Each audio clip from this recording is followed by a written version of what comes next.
बोलती पुस्तके. ज्यांना वाचनाचा नाद, त्यांना बोलती पुस्तके घाली साद. आमचं चॅनल सबस्क्राईब करा आणि सबस्क्राईब करायला इतरांनाही सांगा.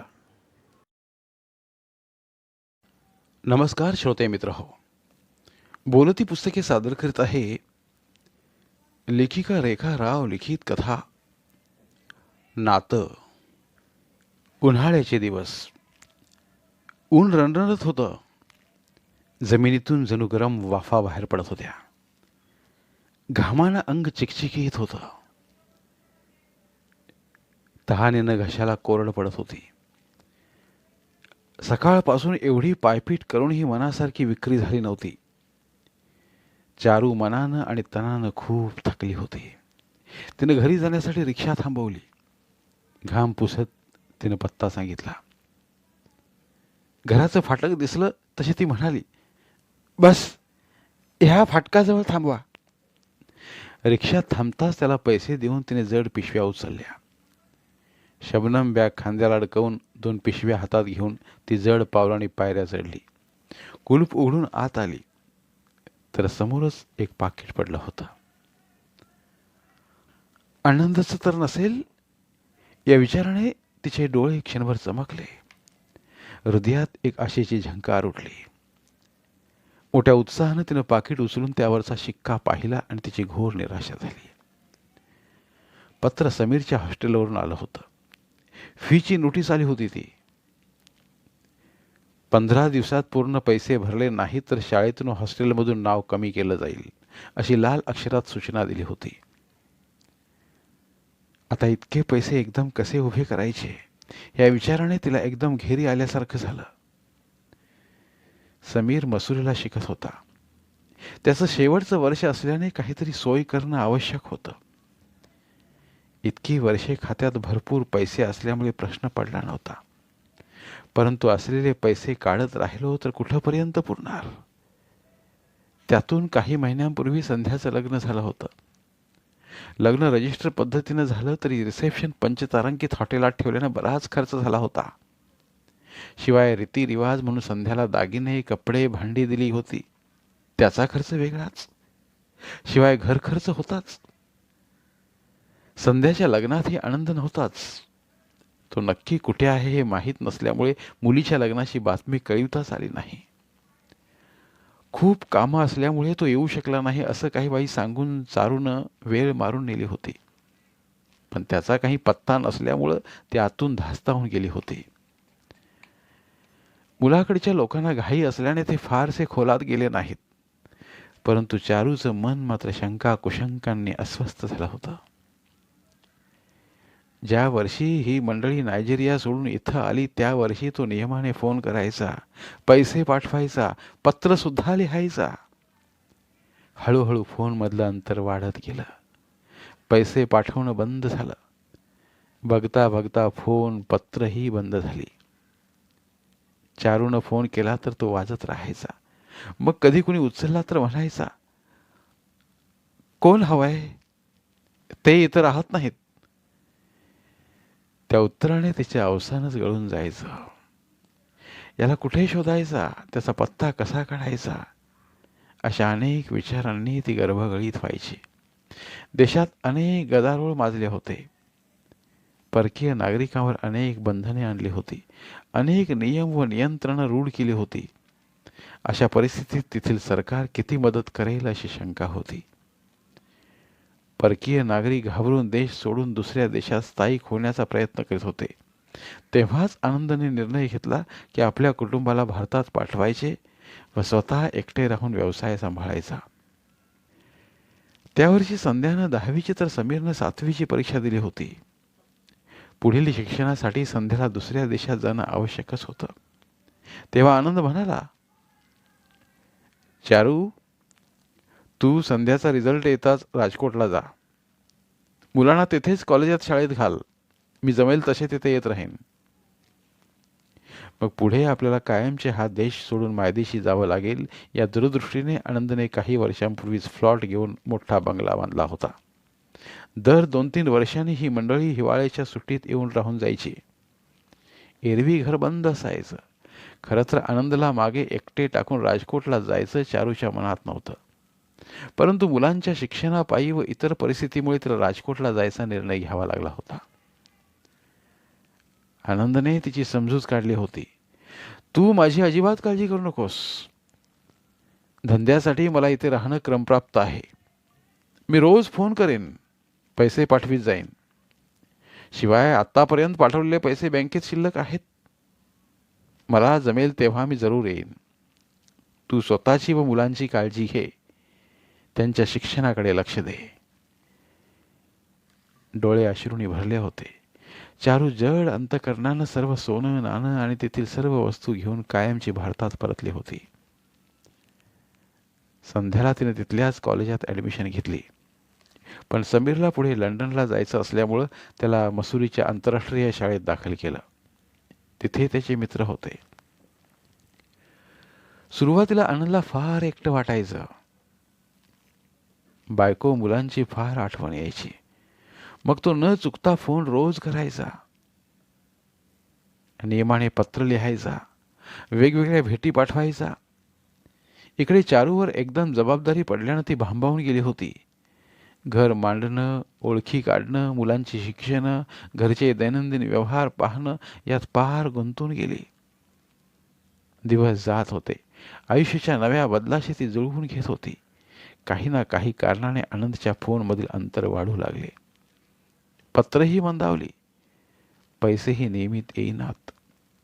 यावर्षी दिवाळीला तो फक्त 4 दिवस येऊन राहून गेला. खूप काम आहे, अनेक अडचणी आहेत, घर बदलायचे आहे, खूप टेन्शन आहे अशी कारणे दिली. पोचल्याचा एक फोन आला. मग पत्ताच नाही. ना फोन ना पत्र. सुरुवातीला चारूला वाटलं कामाच्या घाईत वेळ नसेल मिळाला, घर बदलत असेल, फोन नसेल लागला. पण जेव्हा दिवस महिने लोटले तशी तिची काळजी वाढत गेली. त्यांच्या मित्रांना फोन केला तर त्यांनाही त्याची खबरबात माहीत नव्हती. जुन्या नंबरावर फोन केला तर इथे कोणी राहत नाही, रॉंग नंबर म्हणून अनोळखी माणूस फोन ठेवून द्यायचा. गेल्या 2 वर्षात फोन करून पत्रे लिहून ती वैतागली होती. त्याला पत्रे मिळतात की नाही हेही समजत नव्हते. तो त्या शहरात आहे की ते शहर सोडून दुसऱ्या गावी गेलाय काहीच समजत नव्हतं. मित्रांकडूनही काही बातमी कळत नव्हती. स्वतः जावं तर मुलीला एकटं सोडून जाणार कशी? शिवाय तो त्याच गावात असेल याची खात्री नाही. उधार उसनवारीमुळे जीवाचे काही बरे वाईट तर केले नसेल. तो जिवंत असेल ना? व नायजेरियाच्या आर्मीने? मनात नको ते विचार येऊन तिची झोप उडून जायची. खूप वेळ वाटायचं हाय कमिशनकडे तक्रार करावी का? पण त्यासाठी मुंबईला किंवा दिल्लीला जावं लागणार, खेफा घालाव्या लागणार. मग मनाची समजूत घालून प्रतीक्षा करीत राहायची. अलीकडे पैशाचा तुटवडा भासू लागला होता. खात्यातले ठेवीतले पैसे काढावे लागत होते. त्यातून संध्यानं एका मारवाडी मुलाशी लग्न जमवलं होतं. तिचं शिक्षण पूर्ण झालं नव्हतं. परंतु मुलाकडच्यांना लग्नाची घाई होती. त्यांचा जयपूरला दागिने जडजवाहराचा मोठा व्यवसाय होता. मुलगा व घराणे चांगले होते. मग चारूनं फार ताणून न धरता संध्याचं लग्न करून दिलं. आनंदची वाट पाहत राहिलो तर हातातलं चांगलं स्थळ निसटून जाईल या भीतीनं. नायजेरियावरून कोणी आलं असं समजताच चारू त्यांच्याकडे जाऊन आनंदाची आवर्जून चौकशी करायची. सुरुवातीला ते सांगायला टाळायचे. माहीत नाही, तो लॉगो सोडून दुसऱ्या गावी गेला असे सांगायचे. चारूचा फार विरस व्हायचा. ती डोळ्यात पाणी आणून स्वतःच्या परिस्थितीची जाणीव करून द्यायची. कृपया मला मदत करा, त्याला शोधून काढा, मला मदत करा म्हणून गळ घालायची. तेव्हा काहींनी मनावर घेतलं. तोपर्यंत महिने वर्षे उलटली. मग कोणी बातमी दिली की त्याने लागोसमधील घर दुकान विकून दुसऱ्या गावी प्रयाण केलं. तिथल्या कोणी मरियन नावाच्या आफ्रिकन स्त्रीशी लग्न केलंय व तिच्याबरोबर राहतो. प्रथम चारूचा कानावर विश्वास बसेना. आपला सुसंस्कृत पती, 2 मुलांचा बाप पन्नाशीला आलेला असा बेजबाबदार नाही वागणार. ही ही अफवा असावी अशी तिने मनाची समजूत घातली. परंतु जसे दिवस महिने जाऊ लागले तशी तिची खात्री पटली. अनेकांनी त्याच्यावर खटला भरण्याचा सल्ला दिला, पण भारतात राहून केस कशी लढणार? कोर्ट केस करायची तर त्यासाठी सबळ पुरावे, भरपूर पैसे हवेत, ते कुठून आणणार? तिच्याजवळ यातलं काहीच नव्हतं. शहाण्यानं कोर्टाची पायरी चढू नये म्हणतात हे ब्रीद वाक्य तिनं मनाशी पक्क केलं. आलेल्या परिस्थितीला तोंड द्यायचं, त्याचा सामना करायचा चारूनं मनाशी ठरविलं. संध्या लग्न होऊन जयपूरला गेली. सुट्टीत समीर यायचा. एरवी एवढ्या मोठ्या घरात चारू एकटीच. तिला घर खायला उठायचं. मग तिनं बंगल्याची एक बाजू भाड्यानं द्यायची ठरवली, तेवढीच सोबत. शिवाय खर्चाची तोंड मिळवणी. मूलबाळ नसलेल्या घरात फारशी माणसं नसलेल्या शरद नावाच्या चित्रकाराला तिने जागा दिली. दिवसभर तो चित्र काढण्यात, ते रंगवण्यात, वेगवेगळी शिल्पे करण्यात मग्न असे. मग निरनिराळ्या ठिकाणी चित्रांचे, शिल्पांचे प्रदर्शन भरवी. त्याच्या कलेच्या एकाग्रतेकडे पाहून चारूच्या डोक्यात एक विचार आला. आपणही घर बसल्या अशी एखादी कला शिकून पैसे का मिळवू नयेत? तेवढाच वेळ चांगला जाईल, शिवाय खर्चाला पैसेही मिळतील. तिनं हा विषय शरद समोर मांडला. तसा तो खो खो हसत म्हणाला, चारूबेन, ही कला दिसते तितकी सोपी नाही हं. ती जन्मतः अंगी असावी लागते. मग मेहनतीने व शिक्षणाने वृद्धिंगत होते, ही वेगळी गोष्ट. तुम्हाला कशात तरी मन गुंतवायचं असेल व त्याबरोबर पैसे कमवायचे असतील तर तुम्ही कशिदा किंवा सिरॅमिकची भांडी बनवणं अशी कला का नाही शिकून घेत? हल्ली सलवार कमीज, साड्या, ब्लाऊज, चादरी, अभरे यावर कशिदा केलेल्या कपड्यांना खूप मागणी आहे. जवळपासच्या खेड्यात जाऊन तेथील ग्रामीण स्त्रियांकडून कशिदा का काढून घेत नाही? त्याचबरोबर बांधणीच्या साड्या, दुपट्टे, सलवार कुर्ती विकत घेऊन ती शहरातील दुकानं, बाटिक, डिपार्टमेंटल स्टोअरमध्ये विकली तरी तुम्हाला उत्पन्न मिळेल आणि वेळही चांगला जाईल. तुमची कल्पना खरंच खूप चांगली आहे, मला आवडली. अगदी वेळेवर सल्ला दिलात, त्याबद्दल खूप खूप आभार. ती पुन्हा पुन्हा म्हणाली, छे, यात आभार कसले मानता? मी आपला मार्ग सुचवला. मेहनत तुमची, कल्पना माझी. कल्पना छानच आहे. मी आता मेहनत करेन. Thank you once again. मग लगेच चारूनं आजूबाजूच्या खेड्यात जाऊन त्यांच्या कलेचा शोध घेतला. ग्रामीण स्त्रियांनी बनवलेली भांडी, कशिद्या केलेल्या चादरी, चनिया चोली, कुर्ती अशा वस्तू घेऊन शहरातील दुकाने, बाटिक, मॉल्स, डिपार्टमेंटल स्टोअर्स येथे ती विकू लागली. अनेक जण हा व्यवसाय करीत असल्याने स्पर्धा खूप होती. दुकानदार किमतीत सूट फार मागायचे. कित्येकदा केलेला खर्चही भरून यायचा नाही. शिवाय वरपर्यंत फार ओळखी नसल्यामुळे वस्तू घेत नसत. पण चारूने धीर सोडला नाही. ती दिवसभर पायपीट करून आपल्या वस्तू खपवायचा प्रयत्न करायची. अनेक वेळा निराशा पदरी पडायची. तेव्हा शरद तिची समजूत काढायचा. म्हणायचा, चारूबेन, मेहनत केल्याशिवाय फळ मिळत नाही. तुम्ही तुमचे प्रयत्न सोडू नका. एक दिवस तुमच्या मेहनतीला जरूर यश मिळेल. तुमच्या मालाला खूप मागणी येईल. त्याच्या सांगण्यानं तिच्या मनावर हळूवार फुंकर घातली जायची. मनाला उभारी यायची. तिची पायपीट आणि प्रयत्न चालूच होते. त्यातून आज फीची नोटीस आली होती. गेल्या खेपेस तिने तिचे दागिने मोडून पैसे पाठवले होते. आता परत कोणता तरी दागिना मोडावा लागणार या चिंतेत ती उभी होती. इतक्यात बाहेरून शरद आला. तिच्या चेहऱ्यावरची काळजी पाहून म्हणाला, काय चारूबेन, कोणाचं पत्र? सर्व क्षेमकुशल आहे ना? हो, तसं काही नाही. कसनुसा चेहरा करती कृतज्ञतेने म्हणाली. त्याच्या हातात समीरच्या शाळेची नोटीस पुढे केली. अरे, इतकंच ना? त्यात काळजी काय करता? मी तुम्हाला 6 महिन्याचं भाडं ॲडव्हान्स देईन. माझ्या चित्राचे कालच पैसे मिळालेत. डोक्यावरचा मोठा भार एकदम हलका झाल्यासारखं वाटलं तिला. ती कृतज्ञतेने म्हणाली, शरद, तुमचे कसे व किती उपकार मानावेत कळत नाही. उपकार कसले त्यात?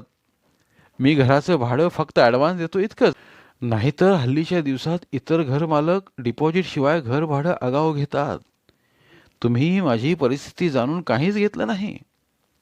विश्वासानं एका कलाकाराला आश्रय दिलात. माझ्या कलेला अप्रत्यक्षरित्या प्रोत्साहन दिलं. तसं काही नाही.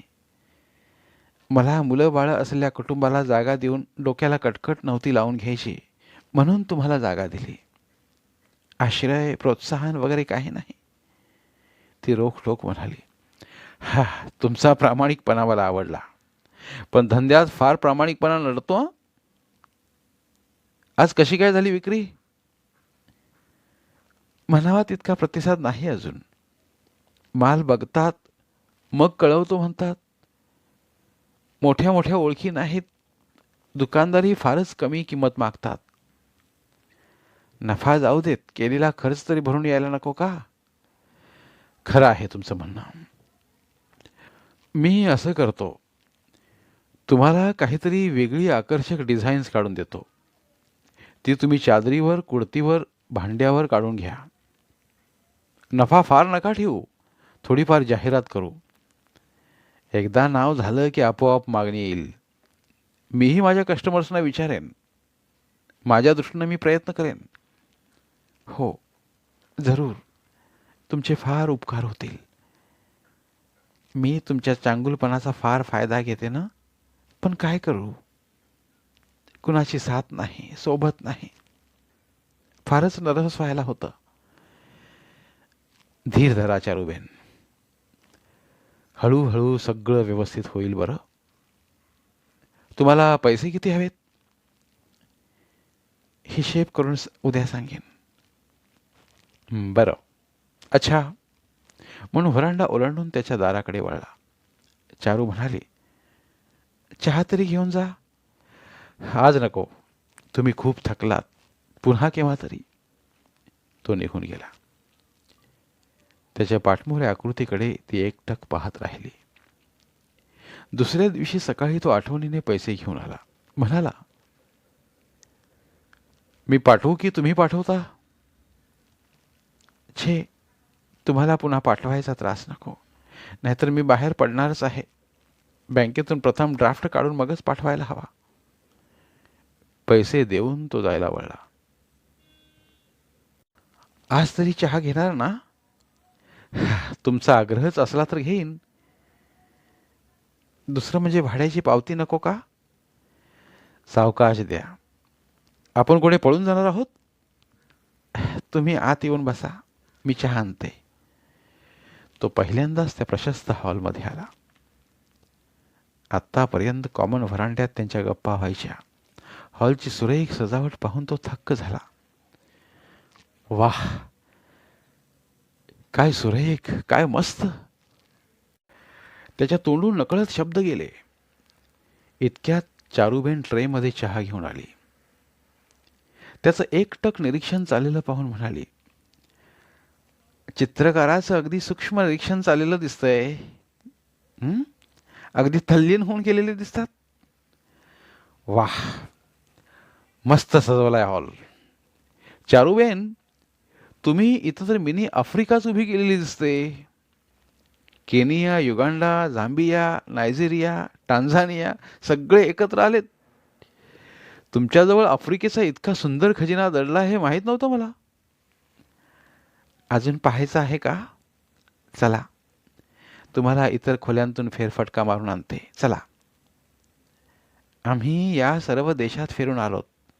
खरं तर सुरुवातीला आम्ही युगांडात होतो. मग इडी अमीन प्रकरणाच्या वेळी नायजेरियाला गेलो. त्यामुळं हे सर्व तिथले क्युरोज, भांडी, वेगवेगळ्या कला कौशल्याचे दागिने, वस्तू गोळा केल्या.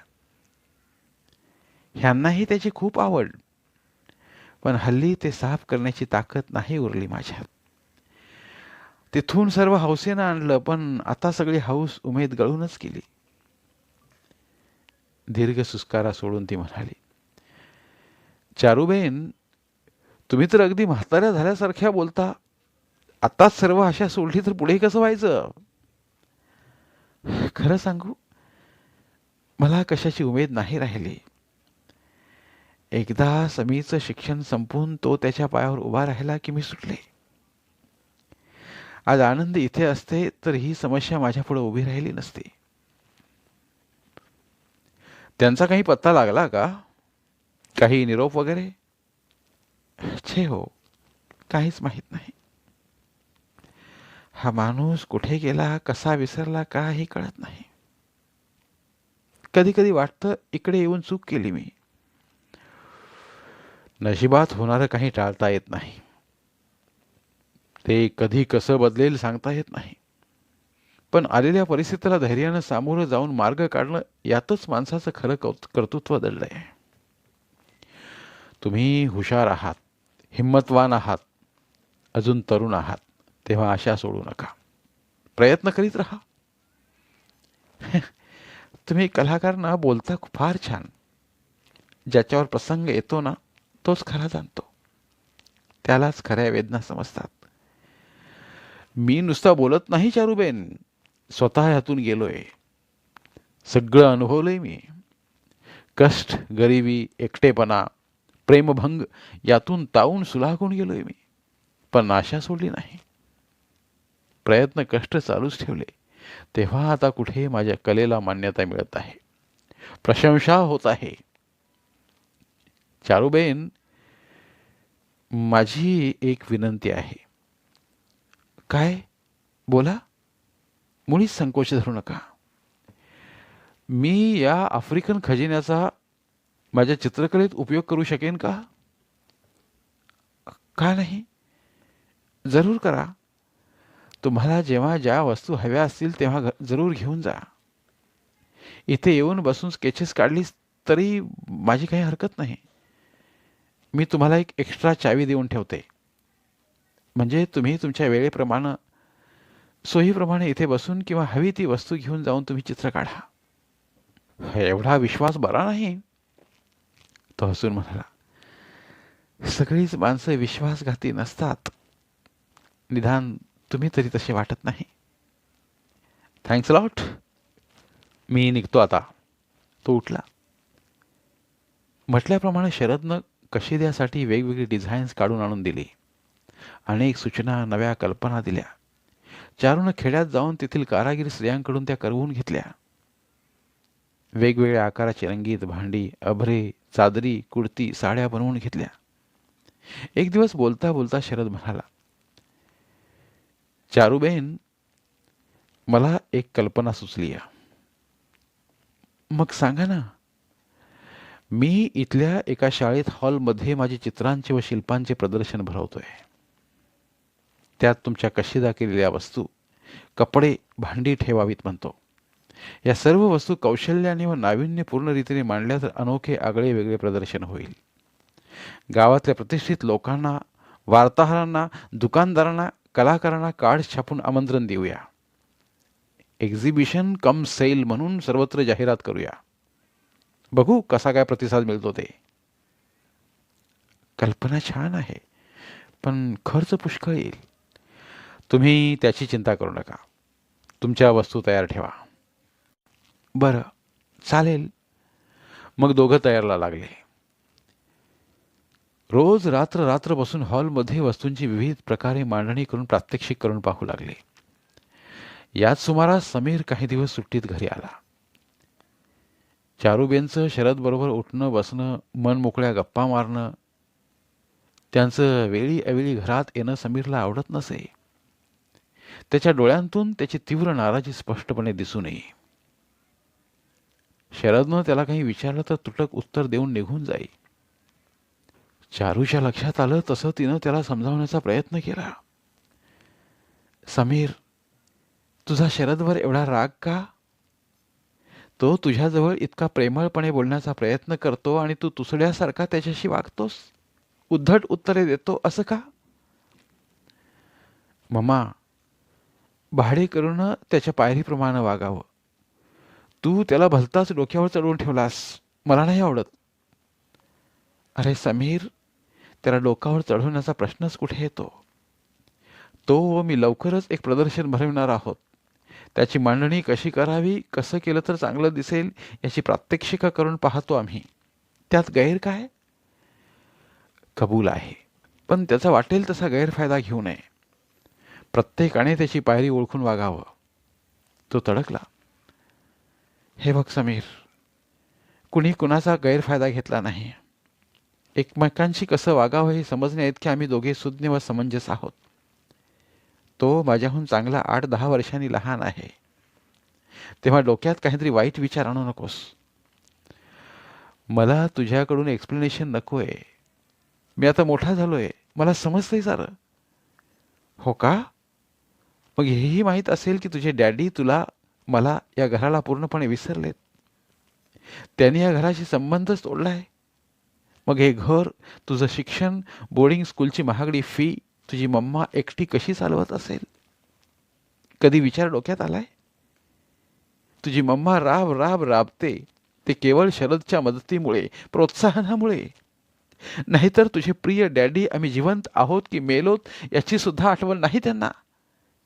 तिथं आफ्रिकन काळ्या बाईबरोबर मजा मारताहेत. Mamma, please stop this nonsense. डॅडीविषयी असं वाईट बोलू नकोस, मला नाही आवडत. खरं बोलते. आता तू मोठा झालायस, सर्व जाणतोस. एवढं प्रेम असेल तर शोधून घेऊन ये त्यांना जगाच्या पाठीवरून. पुरुषांनी काही केलं तरी क्षम्य, आणि स्त्रीनं कुणाशी निरपेक्ष मैत्री ठेवली तरी मोठा गुन्हा. 21वे शतक सुरू झालं तरी पुरुषाची मानसिकता बदलत नाही. प्रत्येक स्त्रीला गृहीत धरलं जातं, तिच्यावर अन्याय केला जातो. मग तो पुरुष शिक्षित असो की अशिक्षित.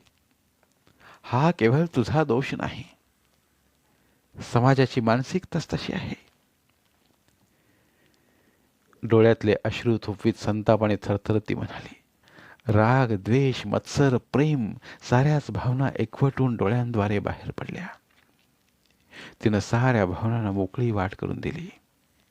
कपाळा हात लावून ती बसून राहिली सूक्ष्मपणे. समीर नेहमीप्रमाणे न बोलता तळक बाहेर निघून गेला. आईच्या मायेची, कष्टाची त्याला फिकीर नव्हती, पण हजारो मैल दूर असल्या अनेक वर्ष संबंध न ठेवल्या वडिलांविषयी मात्र खूप आपुलकी व आदर होता. बिचारा चारूबेनचं दुर्दैव. 2 दिवसांनी तो हॉस्टेलवर निघून गेला. निघतानाही अबोल घुम्यासारखा होता. चारूच्या जीवाला ते खूप लागलं. फार रित वाटलं. वाढता मुलगा, वेडं वय, कसं समजावणार? हळूहळू समज येईल त्याला. तिनं आपल्या मनाची समजूत घातली. अखेर प्रदर्शनाचा दिवस उगवला. शरद व चारूनं खूप मेहनत करून अगदी कलात्मक रीतीने चित्रशिल्प हस्तकलांची खूप सुरेख मांडणी केली. गावातील प्रतिष्ठित लोकांना स्वतः जाऊन आमंत्रण दिले. शिवाय वर्तमानपत्र, इतर संस्था, मॉल्स, दुकाने येथे जाहिराती दिल्या. सर्व क्षेत्रातील बडी बडी मंडळी आली. अत्यंत आकर्षक आगळं-वेगळं चित्रशिल्प हस्तकलेचं प्रदर्शन पाहून लोक खुश झाले. अनेकांनी भरभरून खरेदी केली. शिवाय ऑर्डरही नोंदवल्या. दुसऱ्या दिवशी वर्तमानपत्र, दूरदर्शनवर भरभरून प्रशंसा झाली. शरद चारूच्या मेहनतीची चीज झाला. बघता बघता त्यांची ख्याती गुजरात बाहेरही पोहोचली. पुणे, मुंबई, चेन्नई, कलकत्त्यावरून मागणी येऊ लागली. मग शरदनं नेटवर आपलं साईट काढलं, त्यावर जाहिरात दिली. देशाबाहेरूनही मागणी येऊ लागली. चारूचा आत्मविश्वास वाढला. अंगात एक वेगळा जोश, उत्साह संचारला. ती अधिकाधिक मेहनत घेऊन काळजीपूर्वक नाविन्यपूर्ण वस्तू बनवू लागली. मागणी वाढल्याने त्याप्रमाणे पुरवठा करावा लागे. मग तिने स्त्रियांना घरी बोलावून त्यांच्याकडून हवे तसे डिझाईन काढून काशिदा भांडी बनवून घ्यायला लागली. मागणीप्रमाणे पैसा अधिक येऊ लागला. तसा दर्जा टिकवण्यासाठी ती किंमत अधिक आकारू लागली. गिराईक म्हणेल ती किंमत द्यायला तयार झाले. शरदचे शब्द खरे ठरले. पैसा, कीर्ती हातात हात घालून मिरवू लागले. समीर शेवटची परीक्षा देऊन घरी आला. आल्या आल्या म्हणाला, मम्मा, मी दीदीकडे जयपूरला जातो. कधी येतोस परत? नंतर कळवीन. तेथून घरी न येता तो अहमदाबादला मित्राकडे गेला. सगळी सुट्टी त्याने बाहेरच काढली. एटीएम कार्डने खात्यातले पैसे हवे तसे काढत राहिला. चारूने फोन करून विचारले तर नेहमीसारखी टाळाटाळ करीत राहिला. चारू गप्प राहिली. बोलण्यात अर्थच नव्हता. त्याची फुकटची काळजी करण्यात तिच्याकडे वेळही नव्हता. ऑर्डरी इतक्या होत्या की कामं भरपूर पडली होती. रिझल्ट लागला तसा समीर घरी आला. त्यानं आधीपासून ठरवून ठेवलं होतं. तो म्हणाला, मम्मा, मी अहमदाबादच्या हॉस्टेलवर राहतो. कॉमर्स करून पुढे काहीतरी व्यावसायिक कोर्स करेन. अरे कॉमर्सच करायचं तर इथेही चांगलं कॉलेज आहे. त्याचा हेतू ओळखून ती म्हणाली, माझेही मित्र तिथे आहेत. मला तिथंच राहायचं आहे. निग्रहाने तो म्हणाला. चारूने मान डोलावली. दुसरी ती काय करणार? पण मनातल्या मनात ती त्याच्या न राहण्याचं कारण उमजली. आता चारूला क्षणाची उसंत नव्हती. ऑर्डरी मागून ऑर्डरी येत होत्या. त्या पूर्ण करता करता चारूच्या नाकी नऊ यायचं. पण हे करताना एक आगळा वेगळा आनंद, समाधान मिळायचं. निर्मितीचा आनंद काही वेगळाच असतो. त्याची अनुभूती चारू नव्यानेच घेत होती. नव्या दमाने पावले टाकीत होती. आता ती एक तरुण उद्योजक म्हणून ओळखली जात होती. सगळीकडून व्याप वाढत होता. या व्यापात आनंदची क्वचितच आठवण यायची. आता ती आनंदशिवाय जगायला शिकली होती. इतक्या वर्षात एक फोन नव्हता की बोटभर चिठ्ठी. आयुष्याचं आव्हान तिने चांगल्या रीतीने पेललं होतं. शिवाय शरद होताच मग तिला प्रोत्साहन द्यायला. आणि एक दिवस अचानक संध्याकाळी दत्त म्हणून आनंद दारात उभा राहिला. क्षणभर चारूने त्याला ओळखलंच नाही. इतका फरक पडलेला. डोक्यावरचे केस पांढरे होऊन विरळ झालेले. मध्येच टक्कल पडलेलं. शरीर अवाढ हव्य सुटलेलं. चेहऱ्यावर सुरकुत्यांचं जाळं पसरलेलं. लाल लाल डोळ्यावर जाड मोठ्या भिंगाचा चष्मा आलेला. अंगावर मळके कपडे, थकलेला ओढलेला चेहरा. त्याला पाहून तिच्या तोंडून शब्दच उमटेनात. शून्य नजरेने ती पाहत राहिली. आपल्याला आनंद झालाय की दुःख तिचं तिला समजेना. साऱ्या भावना दगडासारख्या गोठून गेल्या. तिची काहीच प्रतिक्रिया नाही हे पाहून तो सरळ आत येत म्हणाला, चारू, ओळखलं नाहीस मला? इतक्या वर्षांनी नवरा आला तर त्याला प्रेमाने कडकडून भेटायचं सोडून शुंभासारखी पाहत राहिलीस? त्याचं कडवट बोलणं तिच्या जिव्हारी लागलं. वाटलं भरपूर तोंडसुख घ्यावं. आल्या आल्या वादविवाद नको म्हणून ती म्हणाली, आत्ता बरी इतक्या वर्षांनी घराची आठवण झाली. तुझी जीभ फारच लांब झाली. नवऱ्याचा क्षेम समाचार विचारायचं सोडून उलट तपासणी. जा आधी चहा कर. त्यानं हुकूम सोडला आणि तो घराचं बारकाईनं निरीक्षण करू लागला. त्याच्या त्या हवऱ्या बुभुक्षित नजरेचा तिला संताप आला. त्याला पाहून प्रेम उफाळून येण्याऐवजी राग खदखदून आला. वाटलं धक्के मारून घराबाहेर काढावा. ती अजून तिथेच उभी आहे पाहून तो रागाने म्हणाला, ऐकलं नाहीस तू? मी काय सांगितलं ते? आणि हो, चहा बरोबर नाश्ता बनान, मला भूक लागली. या अंगावरून धावून आल्यासारखा तो ओरडला. त्याचा अवतार पाहून ती एकदम गर्भगळीत झाली. जागच्या जागी गोठून गेली. सर्वत्र नजर फिरवून तो म्हणाला, बाकी एकदम सुखात दिसतेस त्या याराबरोबर. त्याच्या विखारी शब्दानं ती भानावर आली. तिचा राग पुन्हा उफाळून आला. नवरा गायब म्हणून किती वर्षे दुःख उगाळीत बसू मी? मुलं रस्त्यावर आली असती. रागानं आत जात म्हणाली. इतक्या वर्षांनी त्याला आलेला पाहून तिला आनंद होण्याऐवजी संतापाने पेटून निघाली. त्याचा अवतार पाहून तो का आला असावा याचा मनाशी तर्क करू लागली. एकदा वाटलं मागच्या दाराने शरदकडे जाऊन त्याला बोलावून घ्यावं आणि धक्के मारून बाहेर काढावं. पण तो सहजासहजी जाणारा प्राणी दिसत नव्हता. अखेर तो एकेकाळचा आपला पती, आपल्या मुलांचा बाप म्हणून ती गप्प बसली. तिने चहा टेबलावर ठेवला. नुसता चहा? नाश्ता कुठं आहे? त्यानं विचारलं. नाश्ता नाही. मग काहीतरी कर, मला भूक लागली आहे. डब्यातून बिस्किटे काढून ठेवत ती म्हणाली, मला पुष्कळ कामं आहेत. याराबरोबर भटकायला जायचं आहे? आल्यापासून बघते सारखं यार यार काय लावलंय? तुझ्यापेक्षा 10-12 वर्षांनी लहान असलेला कोणी चित्रकार घरात ठेवलाय म्हणे.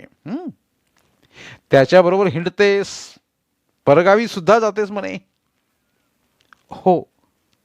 तुम्हाला त्याच्याशी काय करायचं आहे? तुम्ही तिथे आफ्रिकेत कितीही बायका ठेवू शकतात, मग मी एक यार का नाही ठेवू शकत? लाज नाही वाटत असं विचारायला? तू माझी लग्नाची पत्नी आहेस. या या वयात हे चाळे करायला काही वाटलं नाही काय तुला? तुम्हाला हे सर्व करताना लाज नाही वाटली? आपल्या जबाबदारीची, बायको मुलांची आठवण नाही आली? माझी गोष्ट वेगळी. त्या दूर देशात मी एकाकी पडलो.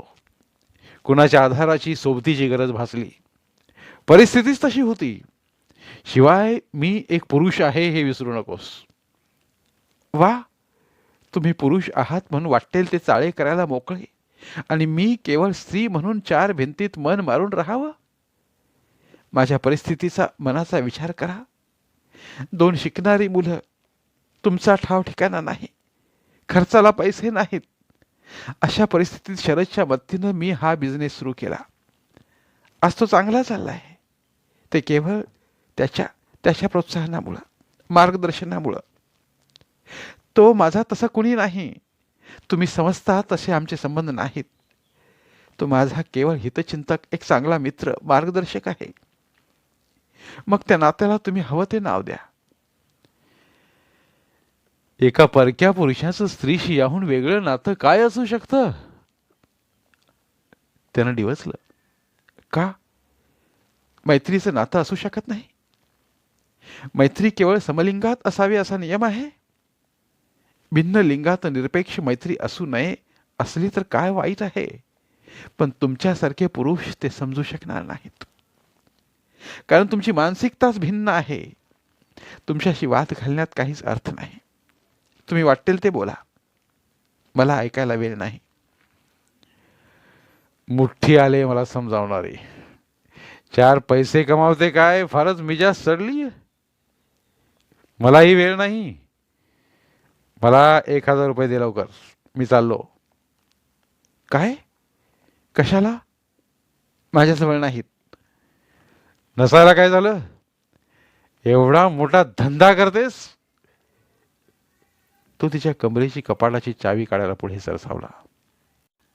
तोंड सांभाळून बोला. डाव्या हाताने तिने चावी घट्ट धरली तसा तो तिच्या अंगाशी झोंबू लागला. तिला किळस आली. उजव्या हाताने त्याला दूर लोटीत म्हणाली, दूर व्हा, मी देते आणून. That's like a good girl. हसत विजयी मुद्रेनं तो म्हणाला. त्याचं कुत्सित हास्य तिचं काळीज कापत गेलं. वाटलं हा पूर्वीचा आनंदच नव्हे, कुणी राक्षस जीव घ्यायला आलाय. मुकाट्याने तिने खोलीत जाऊन पैसे आणून दिले. पैसे घेऊन तो तडक बाहेर पडला. रात्री आला तो दारूच्या धुंद नशेतच. त्याच्या तोंडाच्या दर्पानं तिला ओकारी आल्यासारखा झालं. ती आत गेली तसा पुन्हा बाटली उघडून प्यायला बसला.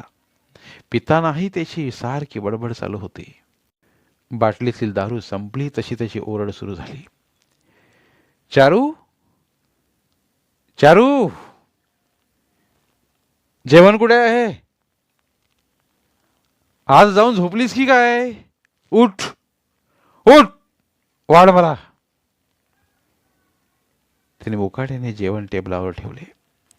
फणकारत म्हणाली, गिळा आणि गप्प जाऊन झोपा.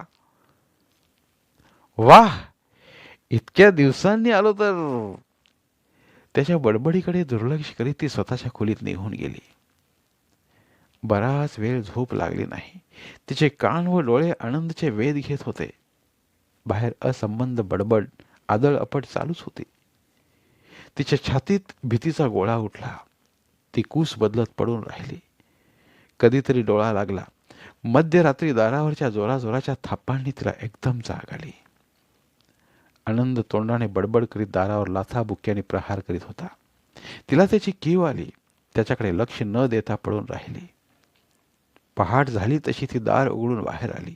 स्वतःची कामे भराभर संपवली. तो अजून उठला नव्हता. त्याच्यासाठी टेबलावर खाणे ठेवून ती बाहेर पडली. दुपारी घरी आली तर तो स्वयंपाकघरात लुडबुडत होता. सारं घर अस्ताव्यस्त केलेलं, वस्तू सर्वत्र भिरकावलेल्या. ती चिडून म्हणाली, हे काय, सारं घर डोक्यावर घेतलं? कपाटाच्या चाव्या शोधत होतो. पैसे हवेत. कशाला? काल रात्री 1000 दिलेत, ते गेले कुठे? ते संपले. एकाचे उसने घेतलेत, ते द्यायचे आहेत. माझ्याकडे नाहीत. ती शांतपणे म्हणाली, मला फसवू नकोस. चावी दे, मी बघतो. हुकूम दिल्यासारखा तो म्हणाला. ती जागची हल्ली नाही. तसा तिच्याशी झोंबाझोंबी करू लागला. तिचा हात पिरगळत त्याने तिच्या कमरेची चावी काढली. तिला दूर ढकलून खोलीचे दार लावून त्याने कपाटातले पैसे काढले. मग जाताना तिच्या अंगावर कपाटाची चावी भिरकावून तो तरातरा निघून गेला. ती असहाय्यपणे पाहत राहिली. इतक्यात बाहेरून शरद आला. त्याला पाहताच धावत जाऊन त्याला मिठी मारावी असं वाटलं. खूप धीर वाटला तिला. तिची असहाय्य स्थिती पाहून आत येत म्हणाला, चारूबेन, आता बाहेर गेला तो कोण होता?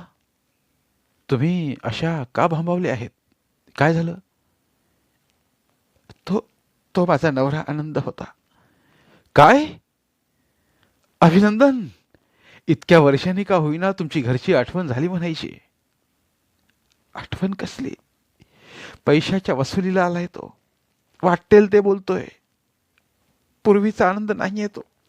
एक राक्षस, एक एक दारुडा बनलाय. तुम्हाला कालपासून गोंधळ ऐकून आहे आला? मी काल एका ठिकाणी स्केच काढायला गेलो होतो. तिथेच राहिलो. आत्ताच परत येत आहे.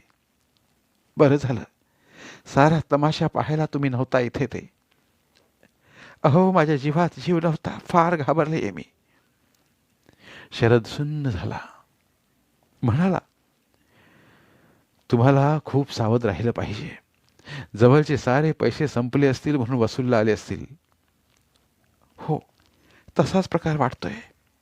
त्यातून दारूचा नाद लागलाय. बरं, हे घर कुणाच्या नावावर आहे? माझ्या. आणि नॉमिनेशन समीरच्या. ते बरं झालं. आता कसल्याही कागदपत्रावर तुम्ही सही करू नका. तो घरी असताना त्याच्यावर घर टाकून जाऊ नका. पण असं किती दिवस चालेल? आत्ता कुठं माझा व्यवसाय सुरू होतोय. मी सर्व समजतो, पण तुम्हाला सावध राहिलंच पाहिजे. काही दिवस व्यवसाय बाजूला ठेवा. डोक्यावर छप्पर जपा. तसं घाबरू नका. फारच असह्य झालं तर वकिलाचा सल्ला घेऊ. काळजी करू नका. मी शेजारी आहेच. तुझाच एक आधार वाटतो मला, म्हणून मी हक्कानं सांगते. मुलगा असून तसा, नवरा असून हा असा. रडवेल्या आवाजात ती म्हणाली, मदत लागली तर कोणत्याही वेळी हाक मारा, मी आहे. स्वतःच्या घरात आत जात तो म्हणाला. त्याच्या शब्दानं खूप मानसिक बळ मिळालं. नवऱ्याचा अन्याय सहन करायचा नाही, तिने मनाशी ठरवलं. त्या रात्री पुन्हा तीच पुनरावृत्ती झाली. काही वेळ बडबड केली आणि तो थकून झोपून गेला. दुसऱ्या दिवशी उठताच चारूला म्हणाला, मला 1,00,000 हवेत. 8 दिवसात पैशाची व्यवस्था कर. 1,00,000? कशाला? मला समीरला घेऊन नायजेरियाला जायचं आहे. काय? समीरला? तो कुठे भेटला? मी त्याच्याशी फोनवर बोललो. तो तुमच्याबरोबर यायला तयार आहे? त्याच्या शिक्षणाचं काय? मी तिकडून त्याला लंडनला पाठवतो, तो तिथे शिकेल. तेच आमिष दाखवून नेणार वाटतं. तेवढे तुमच्याकडे पैसे आहेत की नायजेरियाला जाऊन त्याला रस्त्यावर भीक मागायला लावणार? तुमची उधारी किती बाकी आहे देव जाणे. आणि लंडनला राहणं, शिक्षण वाटतं तितकं सोपं नाही. मला शिकवू नकोस. मी जन्मापासून भारताबाहेर राहिलोय. मला सगळं माहिती आहे. इथे माझ्याजवळ पैसे नसले म्हणून काय झालं? लँगोसला, नैरोबीत बरेच आहेत. मी तिथे कुठेही जाऊन नवीन धंदा करेन. ते कितपत शक्य आहे हे तुम्हीच जाणे. ती सगळी जर तरची गोष्ट. त्या बिचाऱ्या समीरला नादी नका लावू. मी बघतेच तुम्ही त्याला कसे घेऊन जाता ते. मी मुळीच पैसे देणार नाही व त्यालाही देशाबाहेर घेऊन जायला देणार नाही. कशी देत नाहीस ते बघतोस. तू जिथे उभी राहून मोठ्या बाता मारतेस ना, तो बंगला मी बांधलाय. ज्याच्या बळावर तू धंदा सुरू केलायस ते पैसे माझे आहेत, माझे. आज जी काय तू आहेस हे सर्व माझ्या पैशामुळं. दुसरं, समीरला अडवणारी तू कोण? तू कोण? तो आता लहान नाही. तू त्याच्यावर कोणतीही जबरदस्ती करू शकत नाहीस. त्याच्या मर्जीनं तो येतोय. मुकाट्याने पैशाची व्यवस्था कर, नाहीतर परिणाम चांगले होणार नाहीत. हो, 8 दिवसाची मुदत दिली आहे. वाटलं तर अर्ध घर विक, नाहीतर पूर्ण विकून त्या चित्रकाराबरोबर निघून जा. ते तूच ठरव. पण मला आत्ता खर्चाला पैसे दे. खर्चाला पैसे देणार नाही आणि या घरात राहायलाही देणार नाही. तुम्ही आत्ताच्या आत्ता येतो निघून जा, नाहीतर पोलिसांना बोलवेन. वा ग वा. माझं घर वर तुझी मिजाशी. घर माझ्या नावावर आहे. गेली 5-6 वर्ष तुम्ही गायब झाल्याने हे घर तुमचे नाही राहिले. तुझी जीभ फारच लांब झाली या. मला माझ्या घरातून काढते. ही सगळी त्या याराची फूस दिसते म्हणून फाडफाड बोलते ना. आता तुझी जीभच हासडून टाकतो. म्हणून तो तिच्या अंगावर धावला. फाड फाड त्यानं तिच्या थोबाडीत मारून तिला कोपऱ्यात ढकललं. हॉलमधला लॅपटॉप उचलून धाड धाड करीत दार ढकलून निघून गेला तो. हा सर्व गोंधळ ऐकून शरद बाहेर आला. आनंद काहीतरी उचलून अंगणातून तरातरा जाताना दिसला. शरदनं हॉलमध्ये डोकावून पाहिलं. चारू चेहरा लपवून खाली बसून हमसून हमसून रडत होती. तिच्या कपाळाला खोक पडली होती. त्यातून रक्त ठिबकत होतं. गालावर हाताचे लाल निळे चट्टे उमटले होते. चेहरा सुजला होता. क्षणभर शरदला काय करावं समजेना. तो नवरा बायकोचा मामला होता. हा कुणी तिसराच. पण मनातले विचार झटकून देत तो तिला आधार देत त्यानं तिला सोप्यावर बसविलं. स्वतःच्या खोलीत जाऊन फर्स्ट एडचा डबा आणला. कापसाने हळूवार जखम पुसली. औषध लावून त्यावर मलमपट्टी केली. तिला पाणी आणून दिलं. चारूनं औंढा गिळून झालेला सर्व प्रकार सांगितला. तसं शरद म्हणाली, चारूबेन, रागवू नका. तुम्ही प्रत्येक वेळी नमतं घेतलं तर या माणसात काही सुधारणा होईल असं वाटत नाही. उलट काहीतरी कायदेशीर कारवाई करायला हवी. काय करू काही समजत नाही. पूर्वी असे नव्हते हे. कधी अंगावर हात उगारला नाही माझ्या. राग थोडासा जास्त होता, पण आता काही सीमाच नाही राहिली. फारच विक्षिप्त संतापी बनलेत. आत्ताचा अवतार पाहिला तर सुधारणेच्या पलीकडे गेलेत ते. यांचे असे संशयी राक्षसी रूप मी प्रथमच बघते. 2-3 दिवसात जीव नुसता नकोसा केलाय. त्यातून माझं घर ते विकून टाक, पैसे दे, मी समीरला बरोबर घेऊन जातो म्हणून धमकी दिली. काय करावं समजत नाही. डोक्याचा पार भुगा झालाय. या जाचातून सुटका करण्याचा एकच मार्ग आहे, तो म्हणजे घटस्फोट. गेली 4-5 वर्ष तुम्ही वेगळे राहत आहात. त्यामुळे घटस्फोट मिळण्यास अवघड नाही. पण तुमची तयारी हवी आहे ना? हो. या माणसाबरोबर आता मी राहू शकत नाही. मग नो प्रॉब्लेम. शिवाय मारहाण, गायब, व्यसन हे पुरावे आहेतच. माझा एक ओळखीचा वकील आहे, त्याला भेटून सल्ला घेऊ. त्याला आजच नोटीस पाठवू. चारूला त्याचा विचार पटला. वकिलाकडे जायला तयार झाली. त्यांना घडलेला वृत्तांत सांगितला. दुसऱ्या दिवशी आनंदला वकिलाकडून नोटीस मिळाली. ते पाहून तो संतापला. दिसेल त्या वस्तूंची तोडफोड करू लागला. फर्निचर फेकले, टेलिफोनची वायर तोडली, हॉलमधल्या सुरेख वस्तू फोडल्या. चारूला वाटेल त्या शिव्या देऊ लागला. शरदनं सगळा गोंधळ पाहून पोलिसांना फोन केला. पोलीस येऊन त्याला घेऊन गेले. जातानाही त्याची बडबड चालूच होती. बाहेर येईन तेव्हा बघून घेईन, बघतो घर कसं नाही सोडत ते, असं त्याचं बरळणं चालूच होतं. त्याच्या धमकीनं चारू खूप भयभीत झाली. एकटी स्त्री काय करणार? बाहेर आल्यावर तो काय करेल या शंकेनं ती खूप अस्वस्थ झाली. गावात ही सगळीकडे छी थू होऊ लागली. तिच्या बाजूचा विचार न करता ते शरद चारूविषयी वाटेल ते बोलू लागले. त्यांच्या चारित्र्यावर शिंतोडे ओढवू लागले. ते दिसताच त्यांच्यावर टोमणे मारू लागले. लोकांच्या नजरा, त्यांचं सूचक उपहासी बोलणं चारूच्या काळजाला कुरतडू लागलं. जीवन अगदी असह्य झालं. कधी कधी वाटायचं गळफास लावून यातून सुटका करून घ्यावी. कशासाठी जगायचं? कुणासाठी धडपडायचं? नेमका त्या क्षणी शरद यायचा. माणसाच्या आयुष्याचं जगण्याचं मर्म समजवायचा. समीरच्या जबाबदारीची जाणीव करून द्यायचा. त्याच्या रूपानं कुठेतरी आशेचा किरण दिसायचा. जगण्याची उमेद पुन्हा तरारून उठायची. आयुष्याची लढाई जिंकण्याची जिद्द उफाळून यायची. आयुष्याला सामोरं जाण्याचा निश्चय पुन्हा स्थिर व्हायचा. काही दिवसांनी आनंद लॉकअपमधून बाहेर आला तसा त्यानं पुन्हा त्रास द्यायला सुरुवात केली. रात्री मध्यरात्री फोन करून धमक्या देणं, विजेचा प्रवाह बंद करणं, घरावर दगड मारणं, खिडक्यांच्या काचा फोडणं, घाणेरड्या वस्तू आत फेकणं, एक ना दोन. चारू अगदी बेचैन झाली. तिने पोलिसांकडे संरक्षण मागितलं.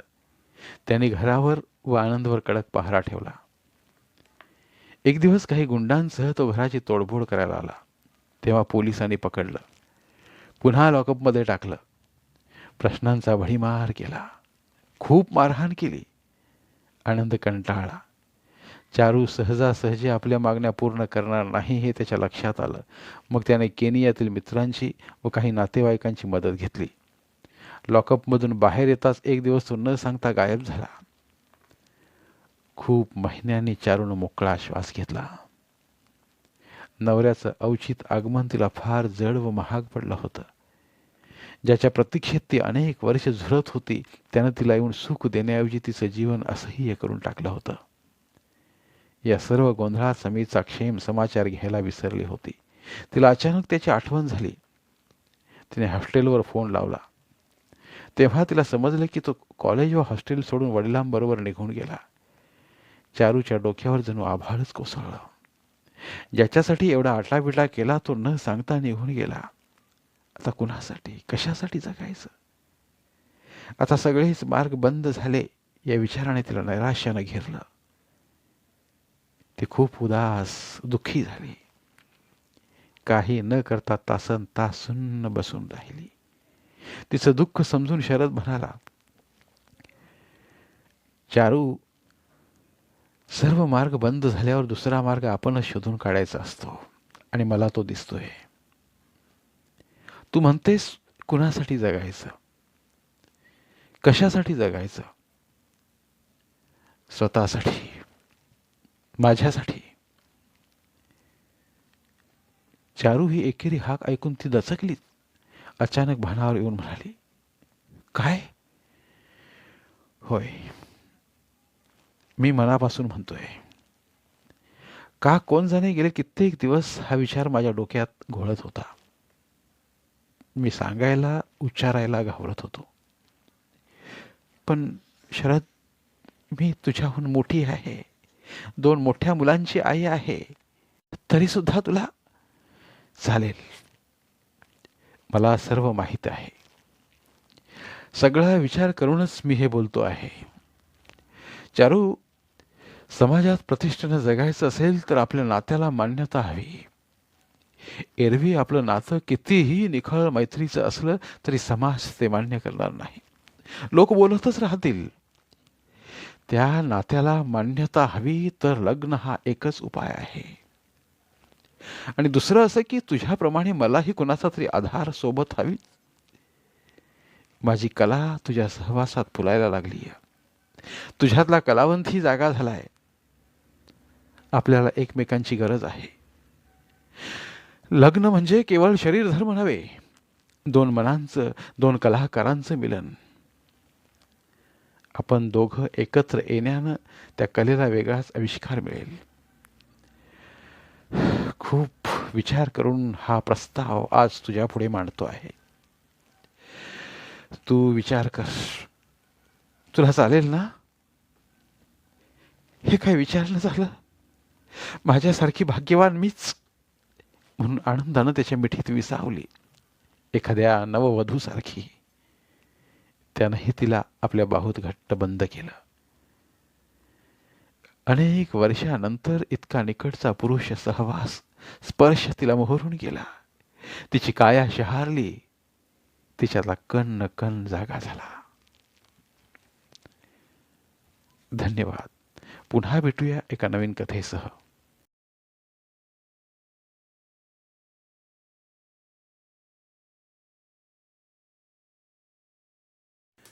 धन्यवाद. प्रिय श्रोते मित्र हो, आपल्यासाठी एक आवाहन. आमच्या चॅनलच्या प्लेलिस्ट विभागात तुमच्यासाठी शेकडो कादंबऱ्यांचे ऑडिओ बुक्स उपलब्ध आहेत. तिथे प्रत्येक कादंबरीचे सर्व भाग एकत्रित मिळतील. त्यामुळे सध्या सुरू असलेल्या क्रमशः कादंबरीच्या पुढील भागासाठी वाट पाहण्याची गरज नाही. तुमच्या वेळेनुसार तुम्ही संपूर्ण कादंबरी सलगपणे ऐकू शकतात आणि साहित्याचा आस्वाद घेऊ शकता.